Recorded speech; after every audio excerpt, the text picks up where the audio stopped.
గుప్త నిధుల కోసం పాలమూరు జిల్లాలో ప్రాచీన కట్టడాలపై కన్నేశారు. రాత్రికి రాత్రే ఆలయ కట్టడాల ధ్వంసానికి సైతం వెనకాడలేదు. ఈ వ్యవహారం వెలుగులోకి రావడంతో హిందూ సంఘాలు బగ్గుమన్నాయి. ఈ వివాదాస్పద ఘటన జడ్చర్ల బంద్కు దారితీసింది.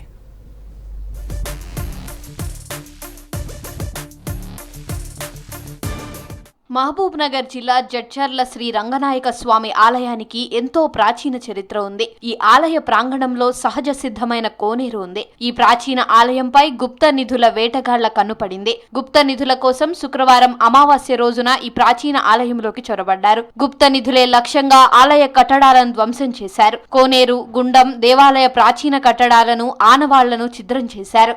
శ్రీ రంగనాయక స్వామి ఆలయం గుండాన్ని మూసివేశారు. పెద్దగుట్టపై అర్ధరాత్రి పూట తవ్వకాలు జరపడం, గుండాన్ని దుండగులు రాత్రికి రాత్రే పూడ్చివేయడం వెలుగులోకి రావడంతో హిందూ సంఘాలు భగ్గుమన్నాయి.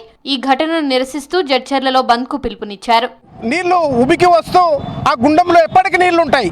అట్లాంటి చారిత్రకమైన గుండాన్ని పూడ్చివేయడం అనేది దురదృష్టకరం.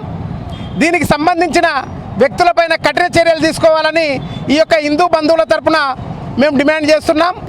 వందల చరిత్ర కలిగినటువంటి గుండంని మూసివేయడం అనేది కరెక్ట్ కాదు. అది చాలా మందికి తీపి గుర్తులు. ఇంకొకటి అక్కడ దేవాలయము ఒకటి ప్రసిద్ధిగాంచిన స్వయంభూ, అది రంగనాయక స్వామి స్వయంభూ. దాన్ని అలా చేయడం కరెక్ట్ కాదు. వాళ్ళు ఒక్కరు ఇంటికి గుత్తాధిపత్యం తీసుకున్నటువంటి వాళ్ళు ఒక్కరే ఉండి మొత్తము వాళ్ళు ప్లాన్ వేయడం అని అదని ఎవరికి చెప్పకుండా అది రాత్రికి రాత్రి క్లోజ్ చేయడం జరిగింది. ధ్వంసమైన ఆలయాన్ని ఎమ్మెల్యే అనిరుద్ధ్ రెడ్డి పరిశీలించి బాధ్యులపై చర్యలు తీసుకోవాలని పోలీసులకు సూచించారు. ఈ వివాదాన్ని రాజకీయం చేయవద్దని ఎమ్మెల్యే విజ్ఞప్తి చేశారు. నేను మిమ్మల్ని ఒకటే అడుగుతున్నాను, ఈ రోజు ధర్నా చేసేటాలని ఒకటే అడుగుతున్నాను. 2019లో ఈ మనిషి అనేట ఆయన నిజంగా దేవుని మీద ఒట్టేసి చెప్తాను, నిన్న రాత్రి నాకు తెలిసి నేను రౌడీ షీటర్ అని చెప్పేసి, నిన్న రాత్రే నాకు తెలిసి నేను ఒక అటెంప్ట్ టు మర్డర్ కేసెస్ పైన ఈయన పైన ఉన్నాయని చెప్పేసి, ఇట్లాంటి మనిషిని పోయిన గవర్నమెంట్ 2019లో ఈయనకి ఈ టెంపుల్కి ఈ ఆర్డర్ కాపీ ఎవరు ఇప్పించినారు? ఆ రోజు మీరు ఎందుకు ప్రశ్నించలేదు? ఈరోజు బీఆర్ఎస్ నాయకులు మీరే కదా బీజేపీ వాళ్ళని రెచ్చగొట్టి ఈరోజు ర్యాలీ తీయమన్నారు. మళ్ళీ మీరు ఆ రోజు మీ నాయకుడు లక్ష్మారెడ్డిని ఎందుకు అడగలేదు? ఇలాంటి గూండాని, ఇలాంటి హంతకుడిని ఎందుకు ట్రస్టీగా వేసినారు ఈ గుడికని మీరు ఎందుకు ప్రశ్నించలేదు?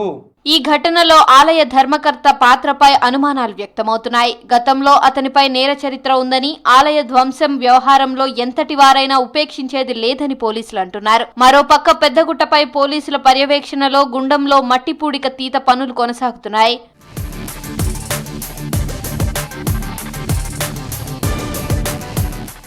ఆలయ గుండాన్ని పునర్నిర్మించి పూర్వ వైభవం తీసుకురావాలని, ఆలయ అభివృద్ధి కోసం చర్యలు తీసుకోవాలని హిందూ సంఘాలు కోరుతున్నాయి. ప్రాచీన ఆలయాలను పరిరక్షించి బాధ్యులపై కఠిన చర్యలు తీసుకోవాలని డిమాండ్ చేశాయి.